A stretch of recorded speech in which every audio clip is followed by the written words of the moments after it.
Hello there, and welcome to Pink Milk, your Star Wars podcast for us superfans. And those of us who are forced to listen to them. Today is someday, and someday these two dads are talking about GoGurt. GoGurt? That's right, Tom. Don't spill any on your shirt. Get ready. It's time to drink up. Drink up.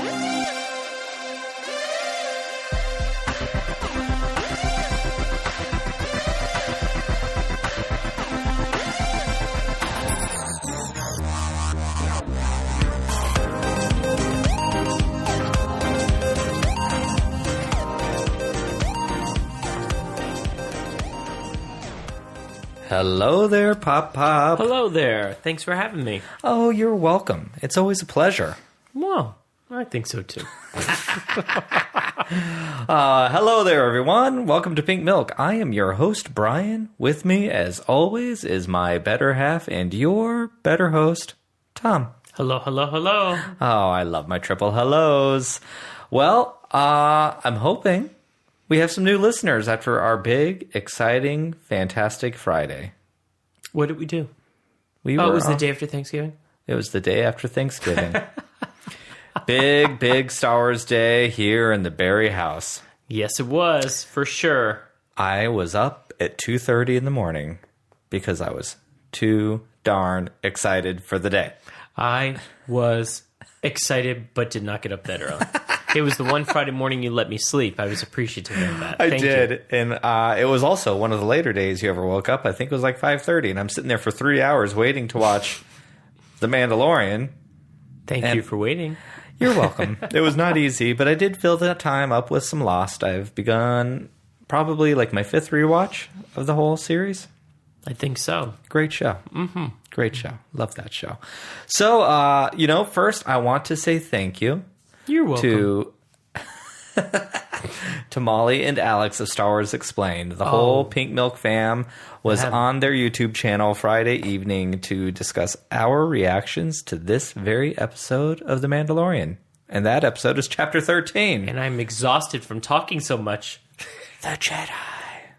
Yeah. We are a few days late to recording this podcast right now because Tom needed to rest his vocal cords. I couldn't stop talking. I had so much to say. And they were great. Lots of tea. Lots of tea in the house. Shade thrown, tea drank. Oh. What? Somebody was surprised I didn't know who was it?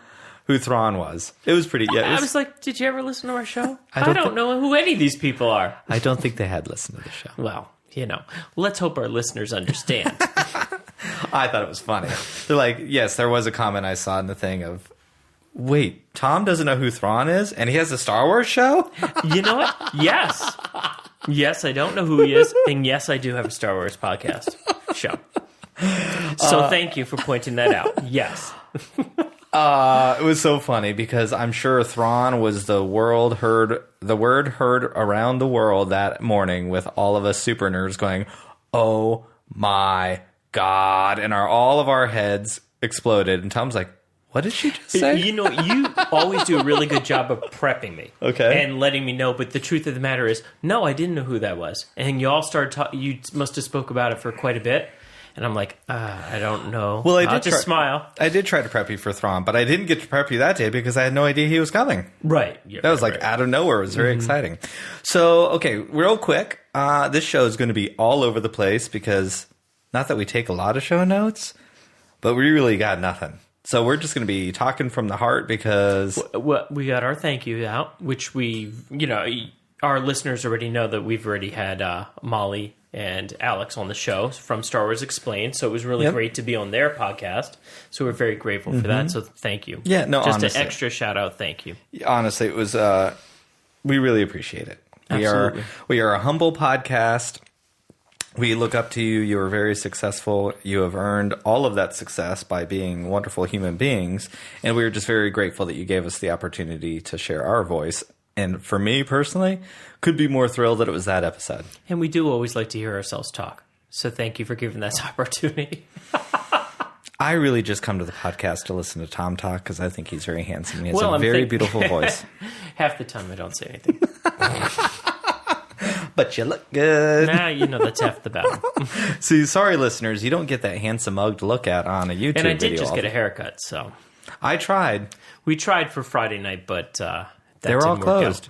Is this, listeners, are barbershops being closed a thing on Black Friday? I mean, I understand it's COVID and it's scary and not always fun to go to the barber anyways, but this dude, like, shaved his head for too many months, and I have a short hairdo anyways, but I don't really want to just shave it in the backyard with clippers in front of a window forever, but I might have to go back to that. We even went to our backup barbers, and nobody was open. Mm-hmm. So it must be a thing. Do you remember those days of being single?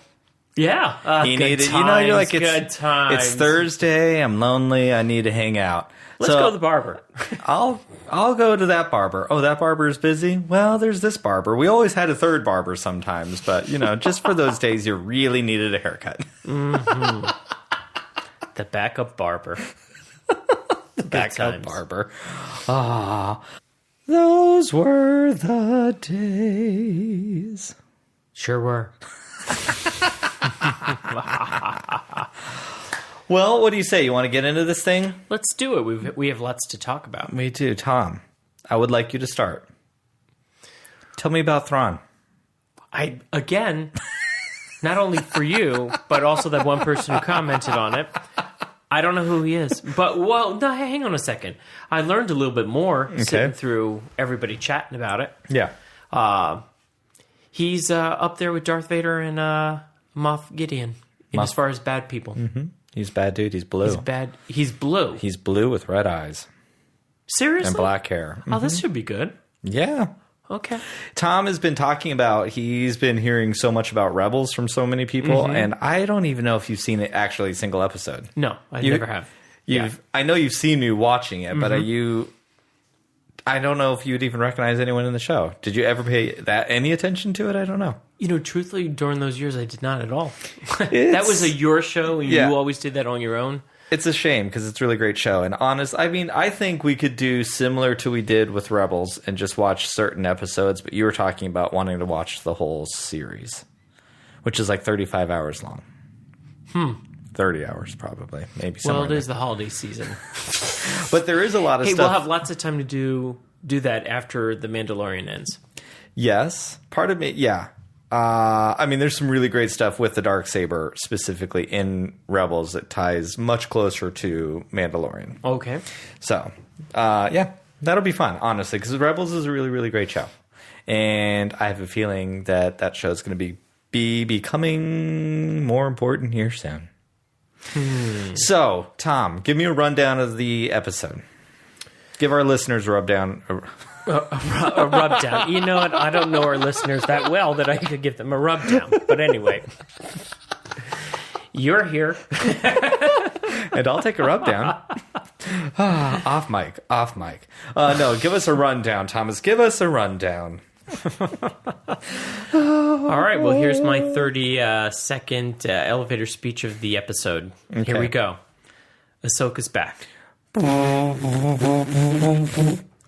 The child, formerly known as Baby Yoda, and the child now has a name. Bryan likes to call it GoGurrl, but it's GoGurrl. GoGurt? Oh, no, not GoGurt. It's Go-Goo. All right. Grogu. See, we've called it so many different names. I don't know what it is anymore. So luckily for me, on Pink Milk After Dark that day, Ben is the Worst from the Katana cast, one of our dear friends and a wonderful human being. I kept getting the name wrong because it's not sticking. I like the name, but it is not sticking. But he spelled it out on one of the little pop-up things. Grow, like grow, goo. So we're going to grow some goo. Well, like I said on Star Wars Explained, it's very random. But grow goo. Let's grow goo. Yes, all right, so hey, folks, Baby Yoda, the child now has a name. Grow goo. What else happened? Can't remember, actually. Okay, episode opens up. I was completely shocked that it just opened up with Ahsoka. Like, you saw some white blades. I was like, holy crap. Whoa, this is crazy. But they got it out of the way. And this sorceress-looking lady, magic-looking lady is wielding a spear, standing next to the Terminator hunter, which was so funny because the weekend before, the Saturday night before this, or I don't know. Wednesday night before Thanksgiving, Tom and I watched that latest Terminator movie. It was not good, but I actually kind of liked it. Yeah. I did fall asleep, though. So, I guess. Riveting. It's all relative. Anyways, that dude, the bad guy that was like her right-hand man, that looked like a Boba Fett outfit, kind of, he was in the first Terminator. Oh, Kyle cool. Reese. That's John Connor's dad. Okay. Yes. Anyways, so she's talking to them, and she's like, hey, let me know what I need to do. Free these people. They've like taken over this castle, basically. Then we come to find out there's all these prisoners being held up in like these little like, they're like strung up on the sticks, but they like shock you if you move. I got like total Willow vibes. Did you ever see Willow? No, I thought it was pretty cool though. Yeah, How they had them. Can you imagine? Mm-hmm. They can't sleep. They can't. Yeah, but it reminded me of Willow, and I was waiting to see Mad Mardigan. There was a scene in Willow where they were captured, but there was these people hung up in baskets. I don't know why I got a Willow vibe, but I did. Total Willow vibe. So we find out that they're like basically holding hostage of all these people, and Ahsoka's going to do something about it. But they have a day. They have one day. What is the name of the leader in there, the female leader? Morgan Elsbeth, I believe. Okay, and she holds the information that Ahsoka is We don't know looking that for. yet, though. Oh, we don't know. Sorry. Do we? Oh, my God. Yeah, no, Ahsoka, she actually... And I'm remembering more of the episode. Okay. I did see it a couple of times. I've seen it 4 times. I'm still forgetting. I'm just very emotional. Like, I haven't even been able to digest the episode. Listeners, like, honestly, I love Ahsoka.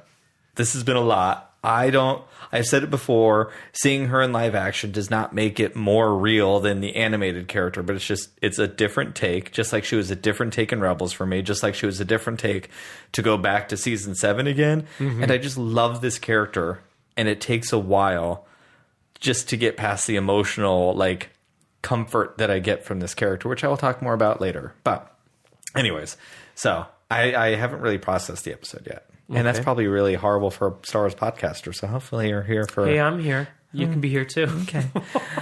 Podcasting to a party of one. Anyways, okay. Why is she there? She's at the gate saying, you've got a day. Yeah, she wants information. This woman has information, and apparently she threatens. She says to Ahsoka, "How many people will it take to make you go away? These people if mean I kill nothing one, to me. Will you go away? Will I kill 10? Will you go away? Will I kill 100? Will you go away? Yeah. Just go away." Jedi. And anyway, she gives them some time. A day. A day, exactly. And in the meantime, good old Mandalorian lands on the Razor Crest with the now known... We didn't know yet. Well, we do know now, so we'll just call him his name. Grogu. Well, it was so Sounds cute. like some of the gel that the kids would put in their hair. Grogu. Okay, I can get behind that. So we've got GoGurrl, we got yogurt and gel now. Hair gel. Hair gel, yogurt, and GoGurrl. Trying to think. I'm going to piece that all together somehow. So, Mandalorian, goes into this city. So, no. Yeah, we have to talk about because it's really important. Okay. Baby Yoda wants the little shifter knob again. Wants to play with the shifter knob. And he's like, no, I told you can't play with that. It's not a toy. They sit down. He starts to spin it with the Force. And then, lo and behold, they land. He comes out with the little thing. And he's like, no, I told you not to play with this. And Dad puts it in his pocket. Have we ever had to do anything like that? I'm trying to think if that's ever happened. Oh, God, yes. It has? Oh, totally. Yeah. Is this just us, or are there other parents? Do other people's children bring things that they're not supposed to and then try to put it in their pocket and then go out to the store and like all of a sudden they're playing with a Lego or a Hot Wheel and you're like, where'd that come from? I don't know. And now you're in the store, they've brought a toy in, and now it looks like you're stealing it because you just go ahead and grab it from them, look around, and then put it in your pocket. Sorry, Target. Yes. Good times. Okay, so we're there. He ends up at this town, and they're like, oh, hey, you're a bounty hunter. You can help us out. Are you a member of the guild? Last I checked. Yeah. It was very Western-y. It was cool. It was. It was a good episode, honestly. It was a really great episode. Yeah, I thought they laid it out all well. He gets into this lady, what's her name again? Morgan Espeth. And she makes a deal with him. And she's got an entire spear made of Beskar. So, I mean, like, the Beskar is worth some money. Like, why?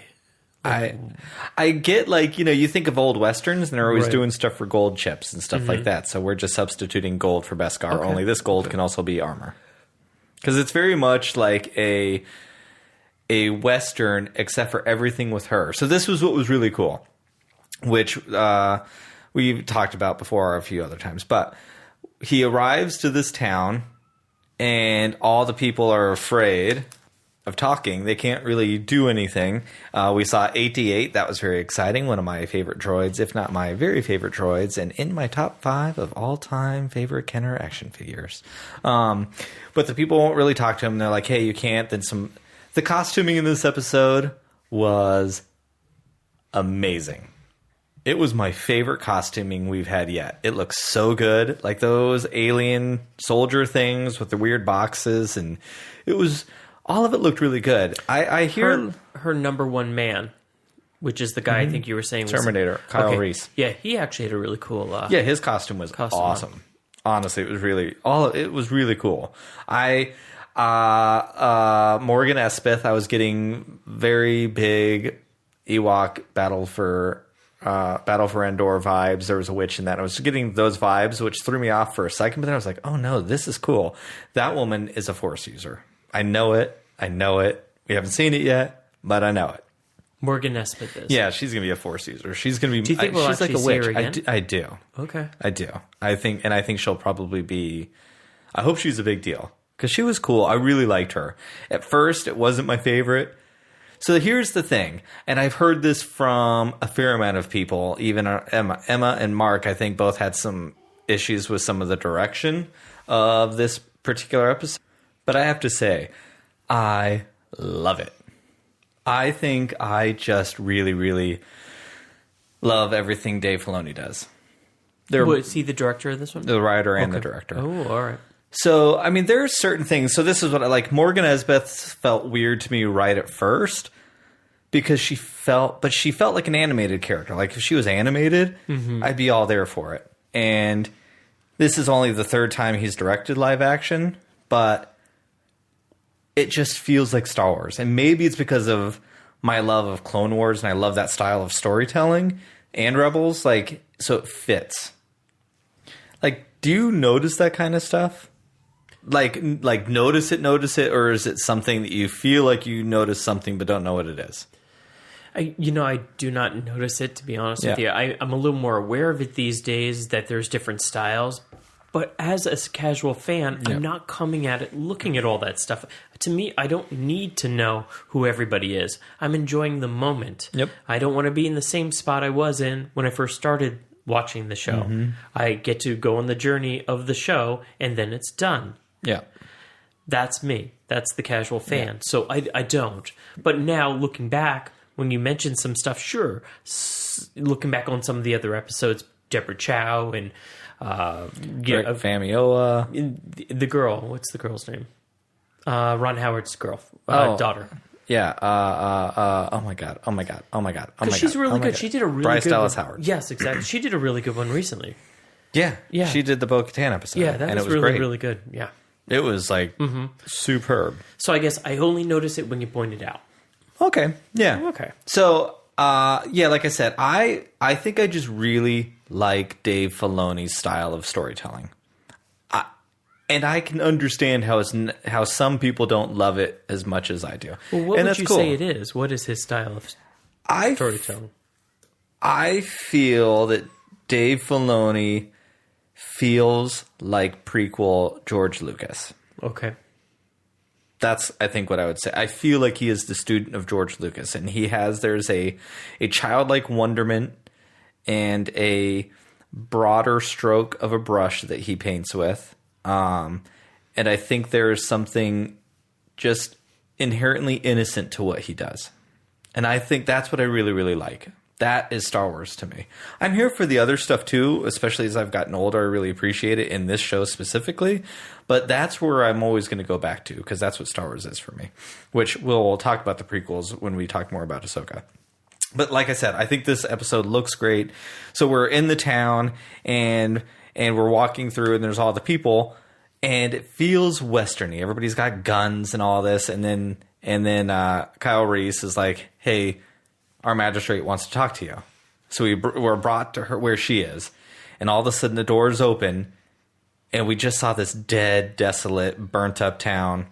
And now she's got this beautiful like Zen garden and it felt very tranquil. And it was like, I am up here and you are down here. And that's the way it is. And it felt very weird. I see what you're saying now. For sure. Very prequel. When they went into that castle, that Zen garden. Absolutely.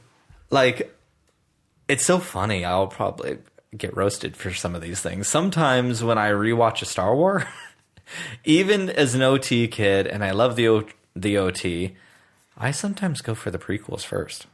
I'm telling you, if I'm really think about how many times I have watched things and where my gut to go is, Return of the Jedi is always what I want to watch first.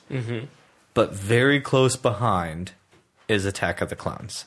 And people my age, I don't know if you're always allowed to love the prequels, but people really have issues with Attack of the Clones. For whatever reason, I think it's a great movie. So anyways, a Zen lady, Morgan Espeth, is like, hey, you're a bounty hunter, I have a Jedi, and you're a Mandalorian, and Mandalorians and Jedi are sworn enemies, so go kill her, and I will pay you with this Beskar staff. So he takes the job. But we know he's taking the job because he went to this planet looking for the Jedi, because his path right now is to give Baby Yoda to a Jedi. So Grogu. Go girl. So he accepts the thing and we're off. We end up in a little forest and he's wandering around and then we see Morai. I was very excited about Morai, the little owl. So I don't want to go into it again because we actually spent a good 20 plus minutes talking about Morai and Pink Milk After Dark. So if you didn't get a chance to listen to episode 52 and you want to know our thoughts here, go listen to that because we've already done it. So I don't want to do it twice in 1 week necessarily, and Tom will be bored. So there's a really cool owl, always follows Ahsoka.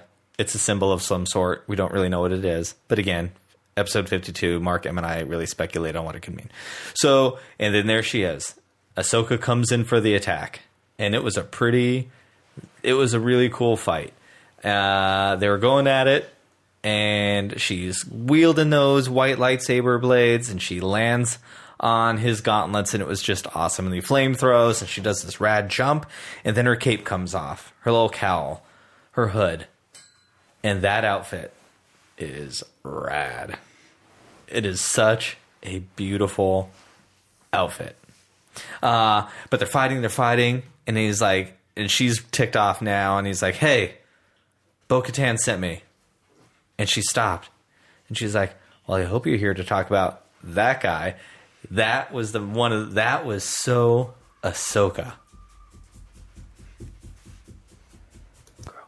It was just a very, very Ahsoka moment. And I really liked it. It was, I think that for me was the first moment. I was like, oh my God, it's Ahsoka. So, we're talking, and he's like, hey, he needs a teacher, blah, blah, blah, whatever. We jump to the next scene, and here is Baby Yoda getting tested with the teacher. And Dad is pacing back and forth. He's so nervous, hoping his son's going to do well and pass and get into class. It was very, very cute. I really liked it. Their bond is so wonderful, and it's these kinds of things. This last few weeks, I think I've been saying it. I think Din is becoming almost equally as important of a character to me as Ahsoka. I'm finding myself really connected to him on the same emotional level that I am Ahsoka. I think he is the character that I identify with at this next stage of my life journey, as a parent now. I just really relate to so much of what he's going through, and has been, and watching that and seeing him with his child, and then my favorite character, who that character, I've shared the story several times. You can go look at other podcasts. You can go listen to The Moment Star Wars Spoke to Me with Love by Beyond the Blast Doors Network and Shannon, and Postcards from the Galaxy's Edge podcast. But the moment when she walked away from the Jedi Order made me a better person, made me a better father. And the lessons that I learned from that episode are the lessons she needs to teach Din now. And so I'm seeing this character who I know needs the journey that she gave me in order for him to be a better father. And now here she is, starting to give him the advice that he needs to hear. And it was really emotional. Like, it was just like, it was this very meta moment. Like, I really could have been underneath that helmet at that moment in time, more than I think maybe ever before. And it was really special. It was really, really special. Yeah, honestly, it was really great. So they're not talking, but they're talking. So they have an emotional connection and a mental connection. They're talking through the Force to one another. And we find out that Baby Yoda was on Coruscant and part of the Jedi, part of this Jedi school. But someone took him before Order 66 and hid him. And then we find out Mando says something like "kid," and she's like, "Grogu." God, say I can't do it. Can't get it out. Listeners, you got it? Have you got it? Is it coming out? Because it ain't coming out here. Grogu. I can't say that 10 times fast. So, anyways, and when Baby Yoda kind of looks at her, and then Mando says Grogu, and his little face lit up. And we have not really seen him smile like that. It's true. And it was another moment that I got incredibly emotional, because I think about every one of our 3 kids has had this moment where you get to know them and you understand them and you see them. And then all of a sudden one day, the weight is lifted.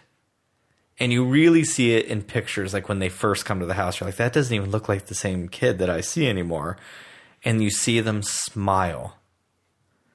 Not because they have to, not because they think they're supposed to, but because their inside emotions are telling them to smile. Mm-hmm. And it's always memorable. That first time, those first few times, you always remember those things. And I saw Baby Yoda do it, and it was just, there she is. You got the feels. I got the feels, and there's Ahsoka and the magic that is Ahsoka that can bring the best out in people. And she's brought out the best in Baby Yoda already. I'm just like... And the fact so Baby Yoda is a very important character right now in Star Wars, right? I mean, he's really, really popular, and the world at large has really connected with the child. And Ahsoka got to give him his name. So... immediately, does it seem all that important? She's just delivering information. But really, how important is it? Any character that named that thing shows importance. And what a wonderful way to give Ahsoka the credit that she is due without knowing the backstory. Mm-hmm. And not knowing everything for a casual fan. Because we really are approaching not so much of a small story. It's becoming really big and tied into things. So I'm curious how you are feeling. You are a step ahead than a lot of people now. We can't totally just call you a casual fan now that you have been podcasting about Star Wars for a year. You have seen it differently. You have at least been involved in conversations. So some of your casualness is probably rubbing off a little bit. I'm holding on to it real tight, to be honest with you. Well, here's the thing. That's I will identity. always pale in comparison to the rest of you all, because you're so into it. You're such super fans, and you live it and you breathe it. I don't know that I actually have a living and a breathing kind of, mechanism in me for Star Wars, although I love Star Wars. Yep. And I was there before you all anyway, truthfully. I saw it in the movie theater. So, I mean, I've always liked Star Wars. So, Thomas, I have to tell you this real quick. So, yesterday I recorded a podcast for another person's show, which I'm sure will be announced soon. Mm-hmm. Wonderful dude. We've been connecting from almost the beginning, and he's been really, really, really supportive. He has a really great show. It's produced really well, very different than us. So it was a really fun conversation because we've been talking for almost a year, and now we got to actually see each other in real life. And I had mentioned that because he was asking a lot about you. He wished you were there, and I was like, oh God, this is the one time that Tom couldn't be here. And we're actually having a conversation more about our family, and there's hardly any Star Wars talk. If there was any one time that Tom I should have been on that show. So sorry, Greg. Sorry. Next time, maybe you can have just Tom on your show. That'll be something different. Gosh, can you imagine if I go on and I don't say anything at all? That would be awkward. See, the funny is, people don't really know me, but I have no problem talking. Trust me, I could talk to a chair all day long. And he does. Just when this... I mean, it's what I do for a living. Yeah. I mean, I entertain people as a realtor. I gotta put them in my car and talk to them. So, but yeah. Yeah. So, anyways, I was telling Greg, because he was like, "Well, what has Tom's journey been through all this?" He was really interested in hearing your journey, long as a casual fan, someone who was forced to listen, and he was like, "I don't know how you did it, but you got your spouse to get involved in this. I don't understand how you did." And I said, "I told him to." And he listens. But I did say, Tom... How did that conversation go? Tell me more. We changed the subject really quick. Mm-hmm. So he was like, I said, what Tom never wants to do is insult someone by thinking that he's thinking something other of a fan because he is not as invested. And I said... And maybe invested isn't the word, but what you're saying is 100% right. Yeah. I mean, I'm definitely invested. I'm invested in my relationship with my husband, and my husband wanted me to share You're not this invested journey. In Star Wars the same way some of us are. Right. But what I said, when I'm like, but then he always likes to remind almost everyone that's ever been on our podcast, he saw it first. He was a fan before we were. That's right, people. I was there in the seat. I was the first one that was scared of Darth Vader. Trust. Oh my gosh. I really need to clean that ceiling fan. Sorry, side tangent. So, Thomas, how... Random. Very random. Pink Milk, where we talk Star Wars and house cleaning. Is this show for you getting too big? Like, I'm really curious. No. I think what has come before might just be too big for me personally to remember all of it. Mm-hmm. However, I'm excited for the future because I'm now here on the ground floor. I'm not saying Tom's going to be the super fan one day, but I'm going to know a lot more than... Well, What if you just haven't found that story yet? Maybe I haven't found that story. But the thing is, they're all great stories. I don't know if that's going to be the case. Because honestly, you and I are on the same footing. Mm-hmm. With this show. Mm-hmm. Sure, I have some insight into history, but I'm like, do you feel that you needed to know more about Bo-Katan? No, but you live and you breathe Star Wars. Every moment of everything, every moment of your life, it comes in some way, shape, or form. There's a reference in the car. There's, I learned this. Do or do not. There is no track. And that's only the stuff that comes out of my mouth. Exactly.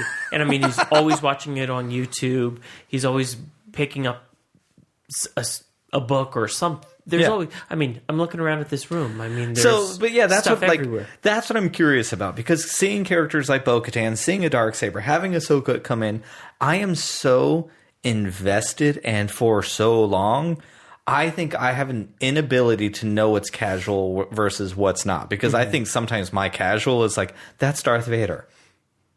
But everyone knows who Darth, I don't know where that line is of what makes it too deep versus not too deep, because I think about... I can tell you. Yeah.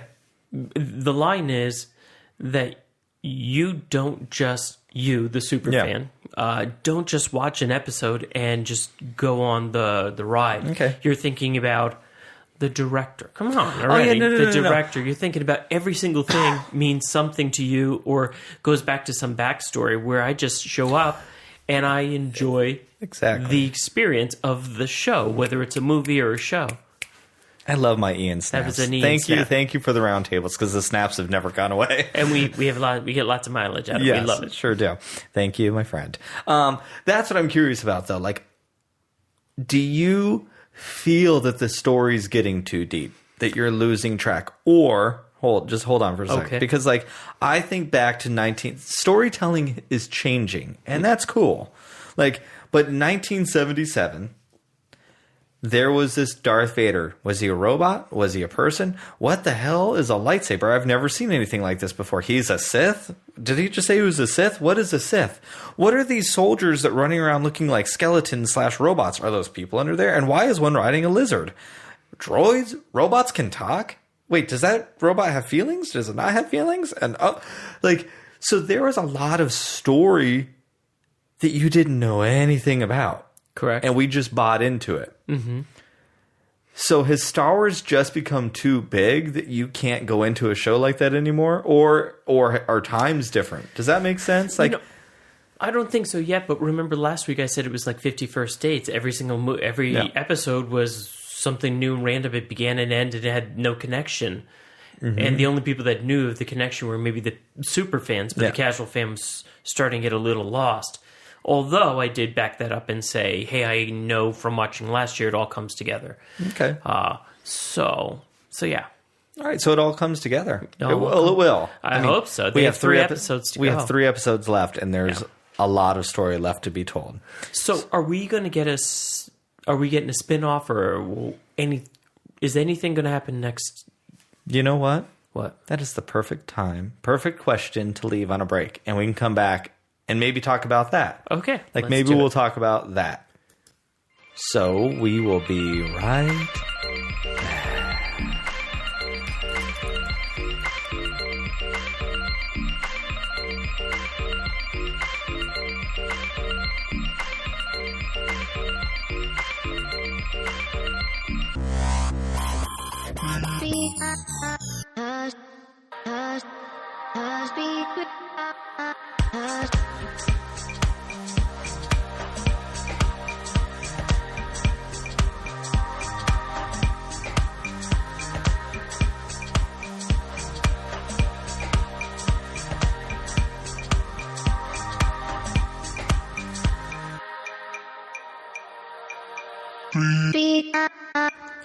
and we're back. I stole it from you. You did, and it sounded a lot better than I can do. All right, so we left off talking about we left off talking about a possible spin-off series. Right? Yes, we did. So before we go, do you want spin-off series? Do you not? Like, how do you... Because if they're spin-offs, they're going to be tied, correct? Yeah, I think they should work to the point where we're getting something all the time. So you have The Mandalorian, 8 episodes. You have Thrawn. 8 episodes. 8 episodes. You have... I want to call her Bo-Katan, but... Bo-Katan. Bo-Katan. Yeah. 8 episodes. Ahsoka. Obi-Wan, 4-episode miniseries. Cassian Andor. When is that coming? I don't know. I think I don't remember. It's starting to film soon. So, I mean, you grew up in the 80s like me. Wasn't like Dynasty and Knots Landing, weren't those all like connected or something? General Hospital. Weren't they all connected? Sadly, I know the answer to this. Dallas and Knots Landing were connected. Okay. Dynasty, I don't know the answer to that. I just remember those other two because it was the Ewings and Who Shot JR. That whole big deal. So okay, yeah. I vaguely remember watching Knots Landing, but I don't remember much about it. Okay, so I guess what I don't want is... I mean, we touched on this a little bit, I think, in our last podcast, actually, about wanting just to make sure that we are getting content all the time. Mm-hmm. So I'm sure that's what they're working towards. I don't know if I want all these, like, launching pad things, I guess.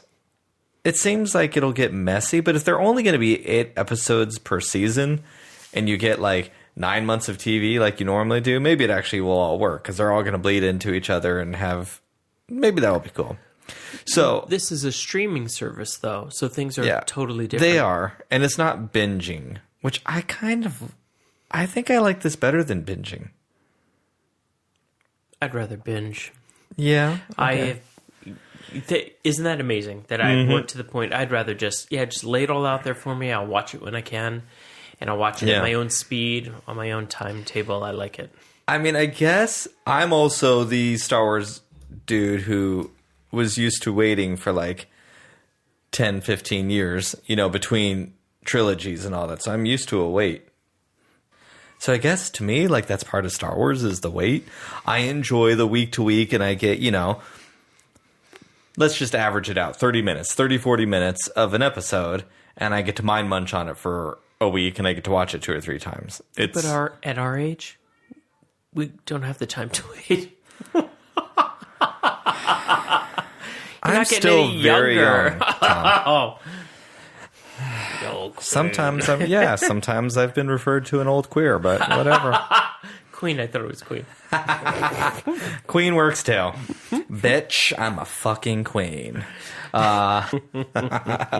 Anyways, I'm good at waiting. I enjoy the wait. It's all of those things. So spin-off series. We're on spin-off series. We're getting off on a tangent.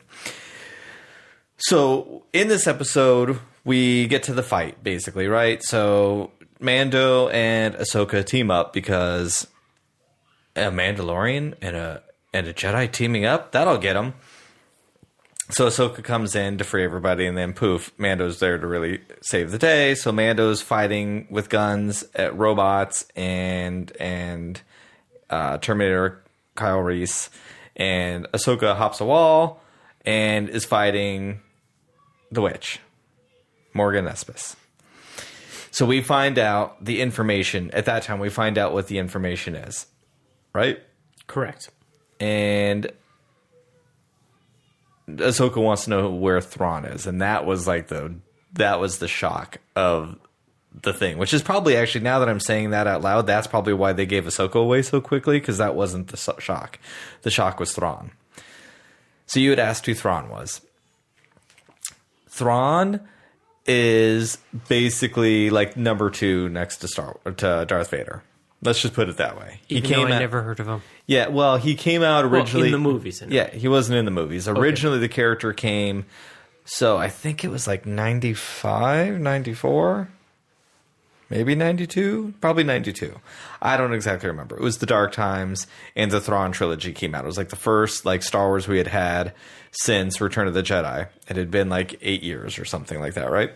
So it's 3 books written by Timothy Zahn. Those books are no longer canon, but that was like the direct sequel to Return of the Jedi back then. And they were cool. They were great. I was a nerd back then, so I read them.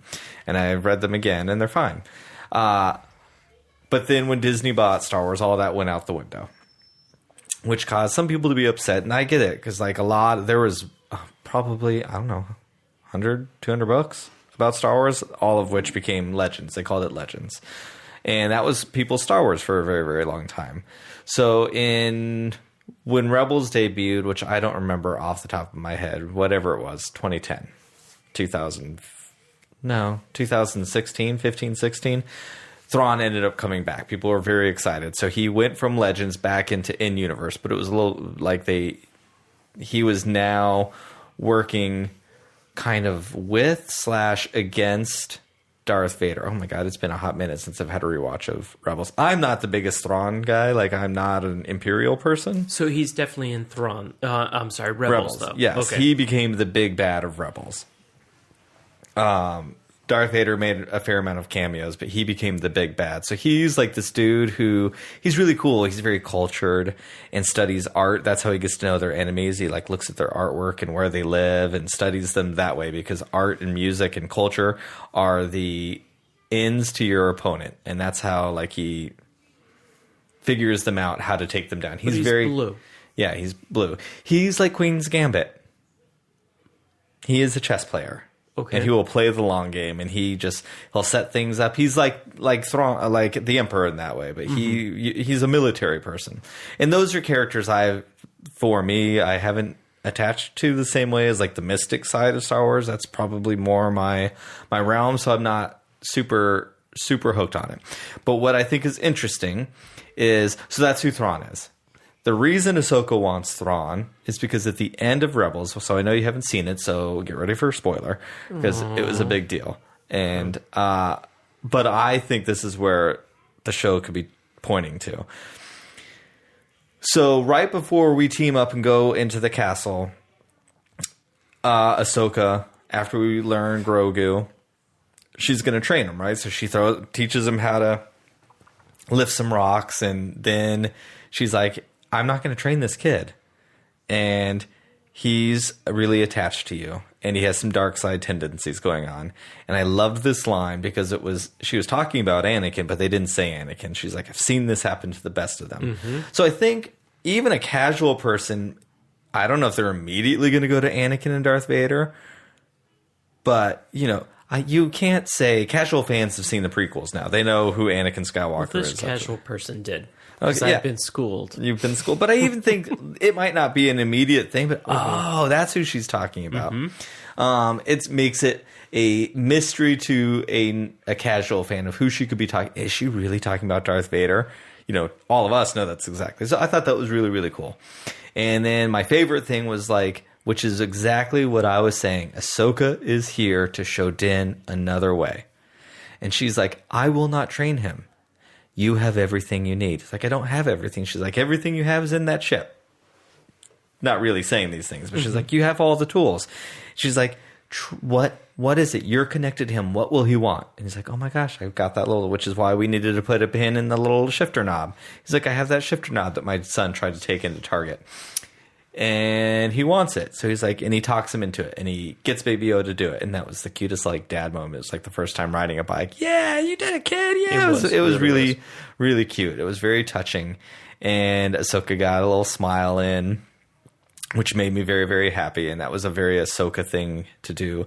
Again, because Ahsoka is not someone who's going to do the job for you, but she's going to give you the self-esteem and the belief in yourself that you can do it. That's who she is. And that, I get that was Ahsoka. That to me is just pure Ahsoka. It was great.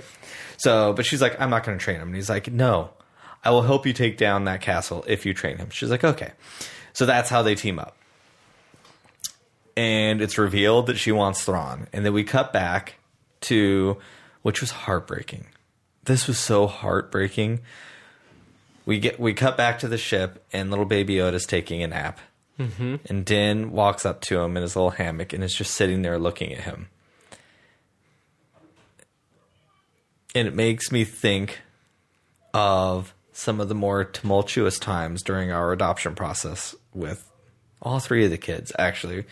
And there was moments where you're like, I wonder, this isn't permanent necessarily. They think it's permanent. We think it's permanent. But there's still an outside factor here who may say no.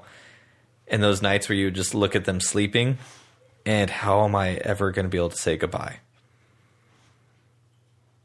And I felt that in that performance so much, and it just, look at this, I'm doing it without crying. But it was really touching. And then then he holds them, and you hear Mando's theme, which do the theme for me. Is that it? I don't know. I can't do it. Whatever. We all know it. Anyways, it was all it was raised up an octave, and it sounded like a nursery rhyme. What are the things? We don't have infants. We never had infants, so I don't know all that stuff. But the things that go over the crib and spin. Playmobil? Is that what they're called? A mobile? A mobile. I don't know. I know what Playmobiles are because Michael used to like those. Those are rad toys. Yeah, I think a mobile. You wind them up and they play music and they have a cloud or whatever, and they're supposed to, I guess, put them to sleep or entertain them. I don't know. Whatever. Again, never had babies. So it sounded like one of those. It was just really beautiful and touching. And then there's Ahsoka. I'm not taking him. And he's like, you held up the bargain. He needs you. He needs you. I am not taking him. And I know it. It's because she's going back to Anakin. I've seen this happen to the best of them. Imagine if Anakin never lost his mother. Imagine if Anakin never lost Qui-Gon. if Qui-Gon didn't die and Anakin was trained by Qui-Gon, how different would his path have been? Qui-Gon was Anakin's father figure, and he lost him right in front of him. You know, like, I guess not right in front of that was Obi-Wan, but he lost his father figure. And Qui-Gon was Obi-Wan's father figure too. So, and she's like, no, but I will tell you to go to this temple on Tythal, I think they said, or something like that. Correct. And there's a temple there that is strong in the Force. And then she says something about a seeing stone, right? Or something like, take him to the seeing stone and he'll be able to use it. Mm-hmm. And he'll decide what to. I mean, again, here's Ahsoka. You will not tell him who to be. No one owns Ahsoka. I don't care who you are, what your ties to that character are. You do not own them. No one is going to speak for her because she is everyone's. That is what she gifts everybody. That is her. The white lightsabers, there is no color. There is no anything because you imprint yourself in her.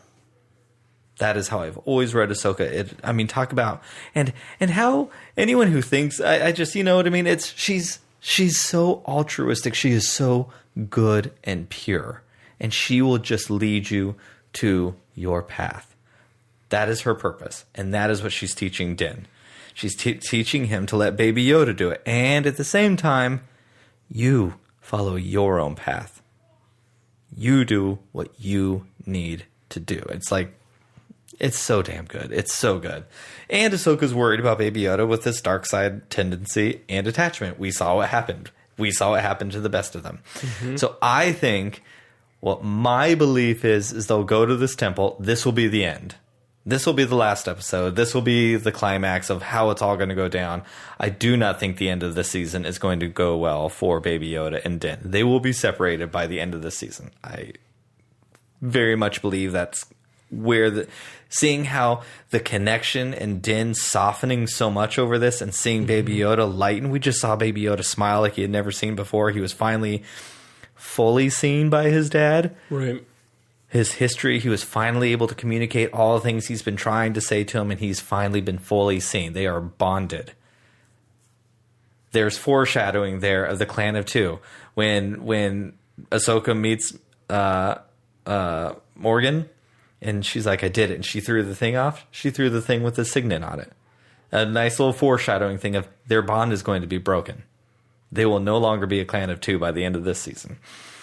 And that was so great. So I'm sure that's where it's all going to go down. Moff Top Gideon's going to meet him there with all of those Dark Troopers. Whatever else is going to come. So at the end of season Rebels, spoiler alert for you, Tom, you're going to hear it anyways. Listeners, if you haven't listened to Star Wars Rebels, go watch it, stop, and come back in 30 hours. So at the end of Rebels, Thrawn, like I said, had become the big bad. Ezra Bridger. You remember Ezra. I know you know enough of seeing Ezra. So he had already met Darth Maul. He had gone through this whole... He had been almost pulled to the dark side. So Darth Maul shows up in Rebels too and tries to take Ezra Bridger on as his apprentice. Almost gets him there. That's when his master went blind. Ahsoka saves him. He and Ahsoka then... Ezra and Ahsoka build a really great bond too. And Ahsoka basically says, you know, one of the other crew members, Sabine Wren, who's a Mandalorian, who held the Darksaber for a while in Rebels, was kind of they needed to learn from each other, and they built a bond. So at the end of Rebels, all hope looks lost, and Ezra does what he needs to do. And space whales, don't need to know, they hop on board a broken down ship that Ezra calls, because part of Ezra's Force abilities is that he can talk to animals, and so there's these space whales that can jump into hyperspace. So Ezra and Thrawn shoot off into the unknown regions, which is like the far side of the galaxy. We've talked about that's where Exegol was. That's where Emperor Palpatine was in The Rise of Skywalker. Okay. So they had to go through all those whirly-doos, remember, that Kylo Ren had to do? Remember the tricky piloting they had to do to get through whatever? So they had to go through all that. But they did it with space whales. And that was how it ended. No one knew where Ezra went. It was really sad because here he was, this teenager, and sacrificed himself to save his family. It was really sad. It was really, really, really beautiful ending. But he did it to save the galaxy from Thrawn because he was going to win. So if Thrawn is back, I would imagine Ezra has to be back somehow, but maybe he can't find them. Or Ezra's still lost and Thrawn got back somehow. Or this lady's been communicating with Thrawn somehow, so he's got to be somewhere. So what I think is going to happen is Baby Yoda is going to go to that Seeing Stone, and it's somehow going to be a beacon that Ezra can find. And Ezra is going to come into the show. And Ezra, I think, would fit in very well with Din, as he's going to be older now. Unless time acts differently out there. I don't know. He's going to be older now and can be a contemporary to Din. But he can also train Baby Yoda. Because Ezra has a lot of dark side in him. But he overcame it. So clearly that's what they were setting up. Baby Yoda's got the dark side. He's got to overcome this. Or it's not going to bode well for him. And if you've watched Season 6 of Clone Wars, we've seen a dark side Yoda. We saw Yoda Gollum and he is very scary. So we don't want that for our little Grogu. So that's what I think. I think there's going to be a spin-off with Ezra. Whether that's a show or he comes on board and joins Din Djarin. Which I think could be kind of cool. Yeah, I love Din. Like I said, he's really becoming one of my favorite characters. I'm looking forward to him losing the helmet. It will happen, I think. I think he will still probably wear it a lot, but I think he will lose the helmet. We're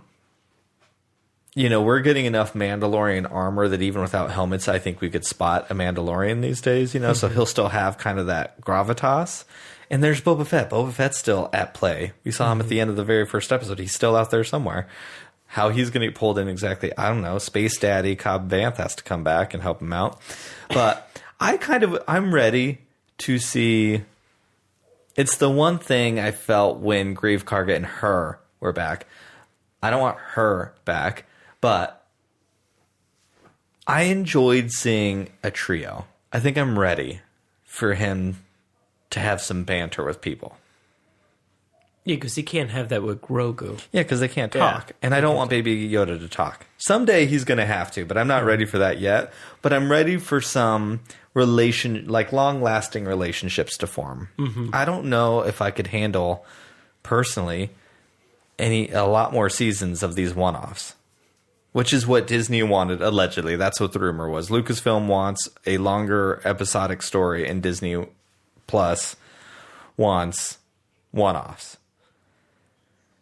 I don't really want any more one-offs. I like, they're all connect to a bigger story, but I'm like, okay, come on now. Like, let's meet a character and grow with them for a while, not like, here you are for 15 minutes. It'll become too much. People won't remember who they are after exactly. And because your super fan will, but not the average But person. even the super fans. I mean, there's so many characters in Clone Wars. Like, I don't remember everybody. Everybody had their characters that they loved. Like, a lot of people really bonded with the clones. Mm-hmm. I know the clones, but I don't know them like some people do. I bonded with the Night Sisters and with, like I said, I bond with the mystic side of the Force. So those were the characters that I really bonded to. Mother Talzin, Asajj Ventress, who you learned to really like Asajj. I did. I want to see her back somehow. I think she'll be in the Bad Batch, along with Barriss Offee. I think they would be great enemies. So yeah, I don't know. I mean, think that sounds good? Do you want a full-time Jedi after seeing Ahsoka, a Jedi, in quotes, and I am not calling her a Jedi, I'm calling her a Jedi because the title did, because at this point in time, again, that's all people know because the Force has been erased and the idea of the Jedi are gone. So your common person's only going to know a Jedi. Just like a casual fan. They're not going to use the term Force user. They're going to use the term Jedi or a Sith. Right. So this show better not continue to call her a Jedi. I do think that is a flaw to her character. I don't want that. I might rage about because she's not that. She's undefinable. She is her own person. And that's what makes her so great. So she's like the only Star Wars character to ever claim to be their own person. Oh, no, Leia. Leia did the same thing. Rey did the same thing. They are their own people, and they are not flawed for it. They didn't have to do anything angry to get there. It's really beautiful. So, what do you want from the next 3 episodes? To wrap it all up. I'd like to see Ahsoka again. I enjoyed her. I'd like to see, some bringing back of the first 5 episodes as some of the people, not the little frog lady. I don't need to see her, but sorry.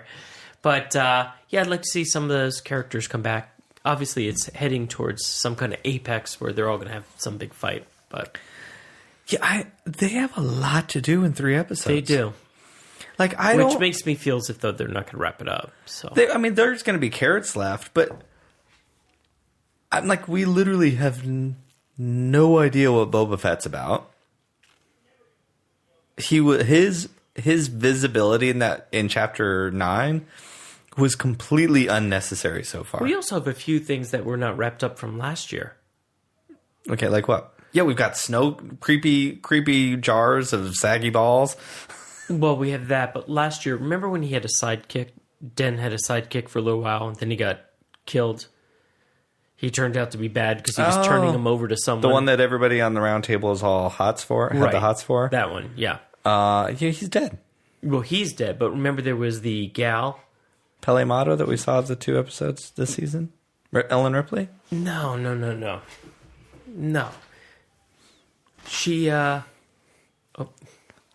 dog is being very loud. Very, Who? very loud. Sidekick. Well, Fennec Shan. Yes. Ming-Na Wen. Exactly. The gunslinger when Cad Bane came to wake her up because hashtag it was Cad Bane. Also hashtag who has stolen Force children already in Star Wars, people? Cad Bane. Cad Bane took Baby Yoda. I'll say that louder for the people in the back. Cad Bane is the one who took Baby Yoda from the Jedi Temple. Cad Bane took them. That's who took him. Cad Bane is coming in a big way to The Mandalorian. And Boba Fett. Boba Fett, the kid, killed Cad Bane in an unproduced Star Wars Clone Wars episode. So I think Boba Fett will still kill Cad Bane. Cad Bane would be a amazing villain. Yeah, he'd be so good in this show. And that's who it is. I'm convinced. Come at me, anyone who disagrees, because you'll be wrong. That's the kind of person I am.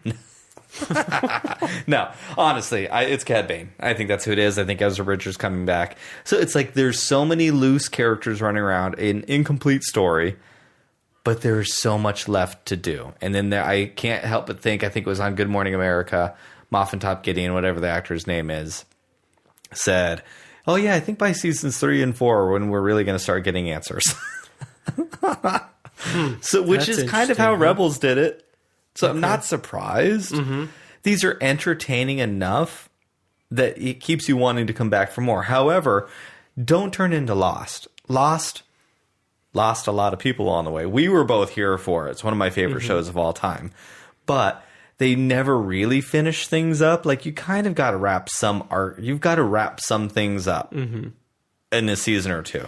And Lost was on for 15, 20 episodes a year. Yes. This is on for 8. So it makes it that much harder to remember. 100%. I mean, you love it. It's great, but you come in October and you're gone the middle of December, and that's it. Yep. And it was the end of October, really, right? Yeah, 100%. Yeah. Actually, yeah. So you have less hours to bond with all these people like you did back then on Lost. So, yeah, exactly. That's going to make those stories even harder to remember. So that's my prediction. Cad Bane and Ezra Bridger are coming back. That's my guess. Well, I like it. I better definitely watch Rebels then. Yes. And we should watch some Cad Bane episodes. I should play you the episodes. They were from, I think, season 1. It's like 2 episodes, maybe 2, of Cad Bane stealing Force-sensitive babies from the Jedi Temple. Do we need any more clues, people? Gunslinger, Force-sensitive babies, and now those Force-sensitive babies are being stolen from a Jedi Temple? So, all right, so and those those babies that Cad Bane stole in Clone Wars were used to make Inquisitors. Put this together for me. Cad Bane, Moff Top, and Thrawn. Where all these people come together? Well, Moff Top, I don't know who he is. Okay. Thrawn. So we said, I think it was the very first, I think it was chapter 1. Mm-hmm. And I think it was Grief Karga, who's like, well, what's really left of the Empire? And he said it was, criminals and warlords, and they're fighting for territory. I think Moff Top Gideon, I believe, is going to go after Thrawn. I think that would be awesome to have these two big bads going at each other, both of them going after Din Djarin, but also at war with one another. I think it'd be really interesting. I think that'd be fun. We haven't really seen that a lot in Star Wars. We did a little. Remember how, wasn't it cool when Asajj Ventress left Count Dooku and she was kind of fighting the good guys and the bad guys and trying to make her own way? Like, it was interesting. It was cool. It's really, it adds a lot of layers, because then you get to kind of root for a bad guy. And sometimes rooting for a bad guy is fun. I like the bad guys. So don't tell Dave Filoni that. He'll be mad at you. So anyways, I'm like, what do you think? Where does this episode stand for this season? It was my favorite episode this season. Okay. I had been looking forward to Ahsoka returning. Yep. Or showing up, in this case.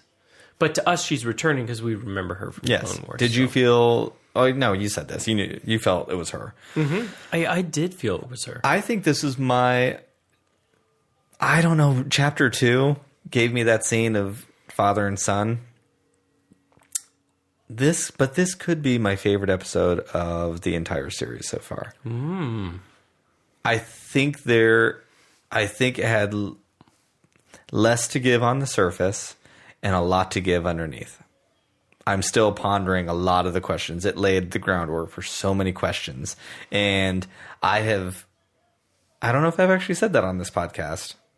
I think one of the reasons I love Lost, like I talk about this with some of the people that I can talk about Star Wars with at work, which is still very casual based, but like we talk about a lot of movies and stuff like that. I'm a person who enjoys questions more than answers.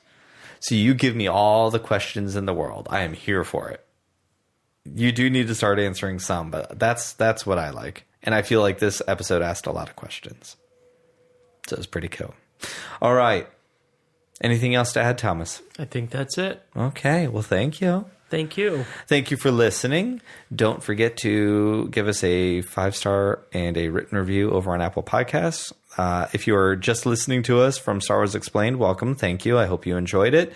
Don't forget, we also have a YouTube channel, and we do late night live streams on Friday nights at 11 p.m. Eastern Time, where Mark, M, and I take much deeper dives into Star Wars. Still sometimes just as emotional.